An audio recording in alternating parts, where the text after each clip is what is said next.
My name is Schrameyer.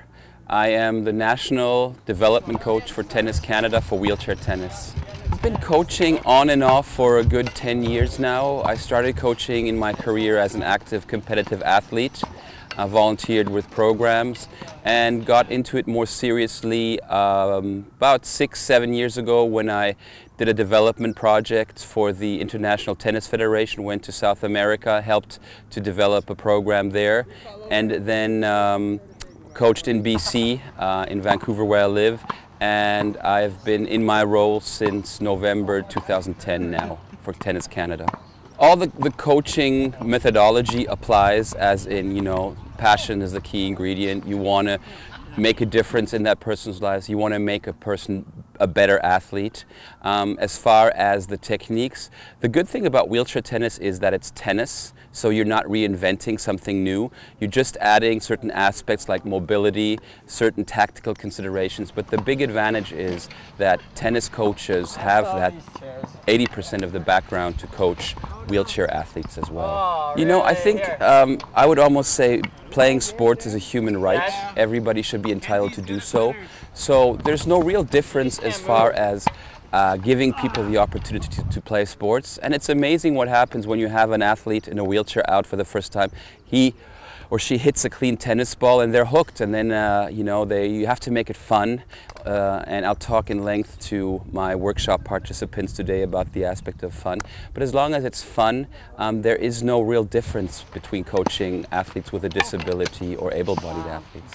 I'd love to grow the sport. I'd love to have tons of more participants at all levels, build tennis through the various streams. It could be somebody who just wants to hit in the park on a Sunday afternoon, or somebody else who may be more ambitious, would want to shoot to become a high-performance athlete and become a Paralympian. I'd love to have more coaches in the game, love to have improved partnerships throughout the country to be able to recruit new participants, find new sources of funding. There's tons to do.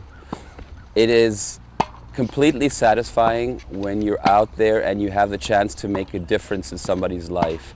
I was a Paralympian athlete. I've participated in 3 Paralympic Games and had, my share of glory. But I would say the most satisfying moments on a tennis court is when I was the trigger in somebody else's life and could make, added something new and created a new passion through sports for somebody who may have not known about that sport.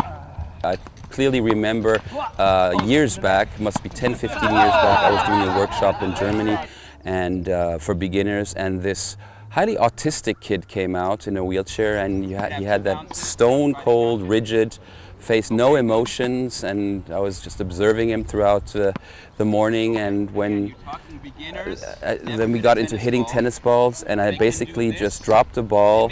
That kid took the racket back, hit a clean, beautiful forehand, and you could literally just see a smile run away from his face, whereas before that there was just, there was zero emotion. And I found out later from his mother, he went home and said basically, where can I play tennis tomorrow? So that's one of the many episodes that I recall. I love it. I've dabbled in the corporate world for a while after my career and couldn't get that satisfaction, and I realized there was one big piece missing in my life, and that's making a difference. And if I can make a difference in somebody, just like in the past somebody else, when I started out playing, was there for me and made a difference and attracted me to wheelchair tennis. If I can make that difference in somebody's life, then that makes my day, and that's when I know I'm in the right place. Justin Marshall, Para MB Sport and Recreation, Fredericton.